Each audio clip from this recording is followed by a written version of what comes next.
Hello, EnteiTainment here. My name is Daniel, welcoming you to the CSML 5 Finals recap in case you missed the stream. I am sorry that I'm unable to upload that stream. I'm still sort of figuring out Twitch, and I'm not entirely sure how to do that, but I'm going to try to figure that out as soon as I can so that stuff like this does not happen in the future.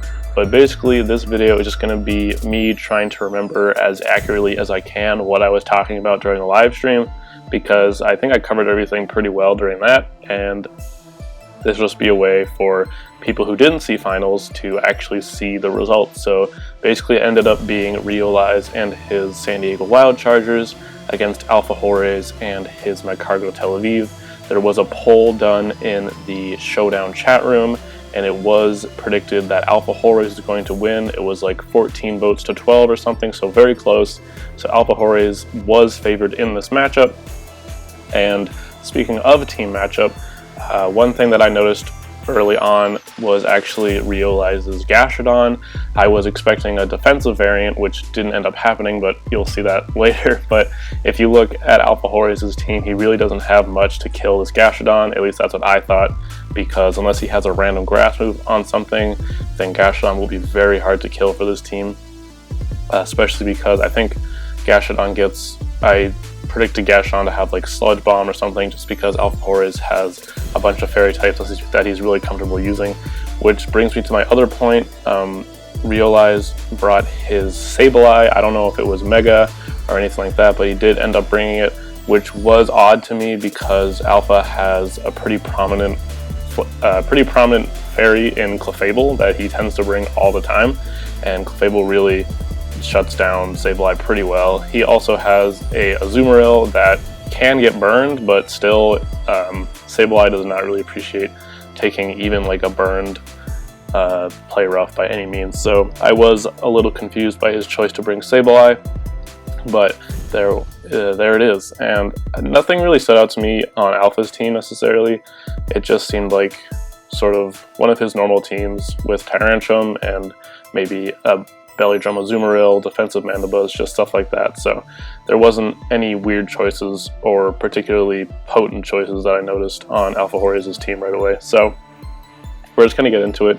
I'm going to try to like pause every so often just so that I can catch up with what is going on. Also, before we really get started into this, I just want to say well played to both players. You both did an amazing job, and it was definitely a fantastic match to see for finals, and I don't know, it feels weird saying I'm proud of both of you, because I don't want to be like a fatherly figure or anything, but I am very proud to have seen how far you both have come, and it was great to see you guys squaring off in the finals. So basically, I'm sorry if my voice sounds like crap. I'm a little bit sick, and I want to record this because the people want it, so I'm going to try my best here, but you're going to have to maybe deal with a bit of a nasally undertone while this goes on.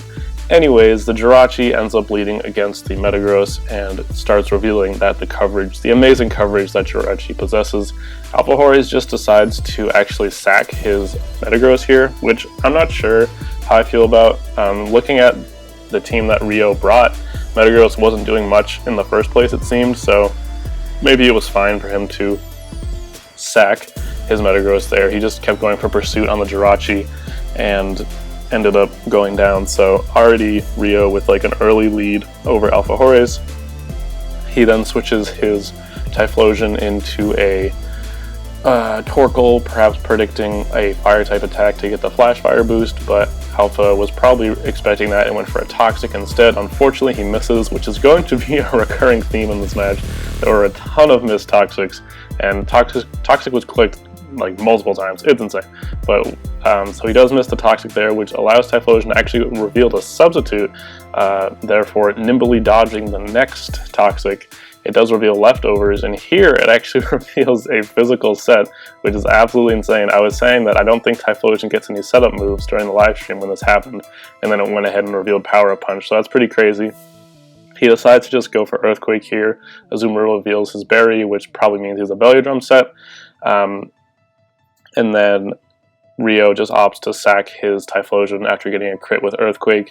That crit probably didn't end up mattering because, although I guess it might have, because here the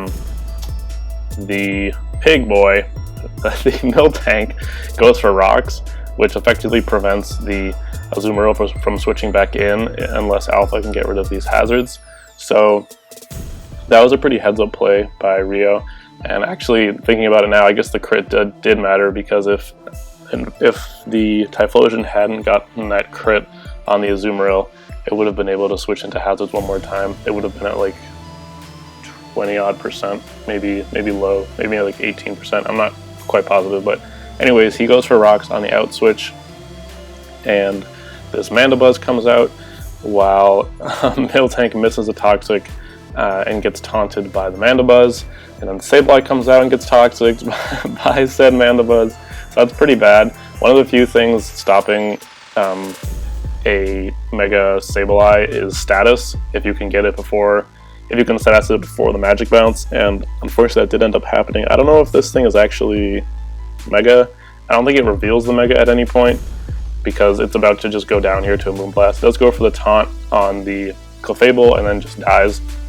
He was probably just making a last-ditch effort to avoid like a Calm Mind War, which makes sense, I guess.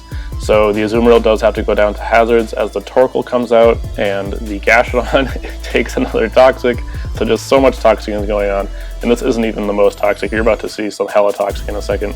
It does. So here, I was expecting obviously defensive Gastrodon, because that's the most common Gastrodon, but it actually reveals Life Orb and Earth Power, and it was just a really heads-up play, or heads-up team building by Rio, because this Gastrodon can get perfect coverage to hit everything on this team. If it has Earth Power, a Poison move, and like Ice Beam, it can actually super effectively hit and probably KO, or at least close to KO, everything on this team. So a Life Orb Gastrodon is really, really interesting.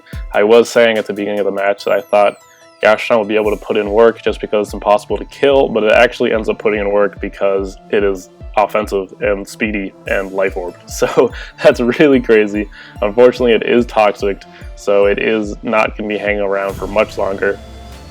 I think he does decide to save it here and switch into his Miltank, which takes a superpower, but takes it like beautifully. And especially after the attack drop of superpower, it will be able to take one more. So it just kind of goes for a free milk drink here, which is fine. As the Mandibuzz comes out and goes for, you guessed it, a Toxic. So here, Porygon Z is immensely powerful, especially if it's Specs and Adaptability. Tri-Attack is going to freaking murder stuff. I don't even think Tyrantrum can switch into that. I don't have a calc. I don't feel like opening a calc right now, but maybe I'll put on the screen, like while I'm editing this, how much a Specs Tri-Attack does to Tyrantrum, because he actually ends up going for the Trick here on the Torkoal, which at the time I didn't agree with, because I didn't realize that the Tyrantrum was actually Scarfed.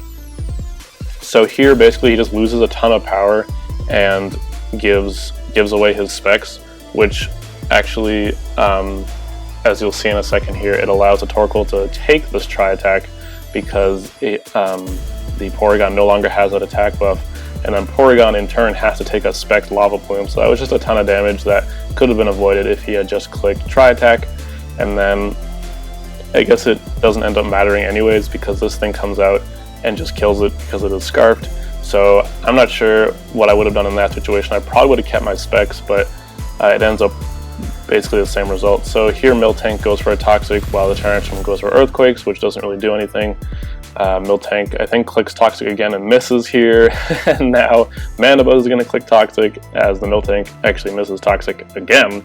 So just Toxicing is, rampant Toxicing is going on. It does go for Toxic again on the already Toxic Tyrantrum, which I think now goes for Superpower as Miltank goes for another Toxic? Maybe? I really don't know. Nope, it goes for Milk Drink, okay. But yeah, there's just so much Toxicing going on in these final turns. But this game wasn't like a stall game or anything, it just, everything had Toxic for some reason. So it doesn't, yeah, now it goes for Toxic, probably predicting an out switch, which unfortunately does not end up happening, and Miltank is down really low now. So Gastrodon does come out on the like -4 superpower, or -3, whatever he's at, and the Tyrantrum does go down. this Mandibuzz has been very crippled by the rocks because it hasn't been able to get a roost off, but it does now. And Gastrodon actually goes for the Earth Power, predicting that, because after you go for roost, you do lose your flying type. So Earth Power is able to hit Mandibuzz, and then Jirachi is basically able to come out and finish the game. I don't know if that Earth Power damage was necessary for Jirachi to win the game. I don't think Mandibuzz could actually have handled Jirachi anyways, even if it had been at higher HP, but it was a really, really nice play by Rio, and really just nice playing and really well prepped overall. Like I said, I didn't really understand the choice of Sableye, but he just is really comfortable with his Sableye, and Burn does cripple a fair amount of Alpha's team, so even though it didn't probably end up doing what he wanted it to do, I guess it was still a fine choice. I didn't really see any misplays, I didn't think. Like, going for Toxic all those turns was just trying to make a prediction. It didn't end up costing him the game, and that was basically that. So it was really, really well played to Rio. I thought he did a great job. I was really proud of his Gastrodon because it was just weird, because I said at the beginning of the stream that I think Gastrodon was going to be a problem, and it did end up being a problem, but just not in the way I was expecting. So it was really cool team building from Rio. I think Alpha kind of just brought a pretty normal team. I don't know if he had anything particularly extravagant. He probably had like a Belly Drum Azumarill and just Scarf Tyrantrum, maybe Rapid Spin Torkoal. I'm not sure. That thing kind of got messed up from the specs. Maybe it didn't have Rapid Spin, I'm not sure.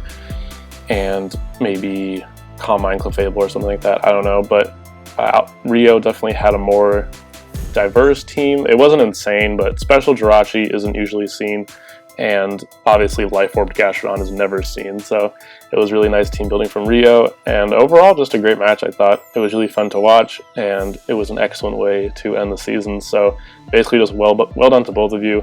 It was awesome to watch, and it's great to be part of this league because you can see games like this, and honestly it's just going to keep getting better. Like, with the new addition of the Little League, players are just going to keep getting better and better, and the lower players are going to be sort of siphoned out, as it were, and it's just the skill level is going to be constantly increasing. At least that's the plan, and I feel like that's actually happening, because battles like this were never seen in Season 3.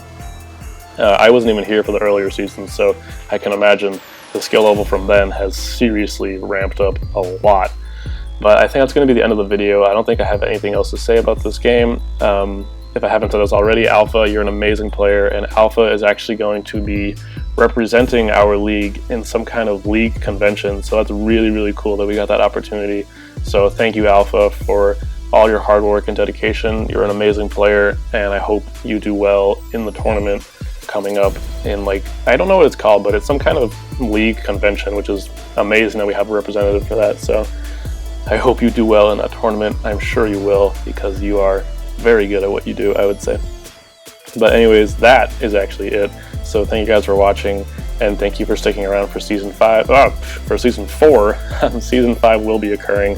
I'm probably going to make a video about that today, honestly, because I don't really have anything going on, and I should announce some pretty important news. So thank you for sticking around with me for Season 4. I'm sorry I didn't make it to playoffs, but I wanted to bring you guys who, like the people who don't watch my stream, I wanted to bring you guys this video so you could sort of stay in touch with how the season ended. So this was the end of Season 4. Get excited for Season 5, and yeah, stay tuned for that announcement video. So yeah, just thank you for watching, and as always, enjoy the rest of your day. This has been Daniel, and EnteiTainment out. Top 3 things that I would like to see in Sun and Moon, parentheses, hopefully. So, if you guys are excited about this game and really want to leave your ideas down in the comment section, please feel free to.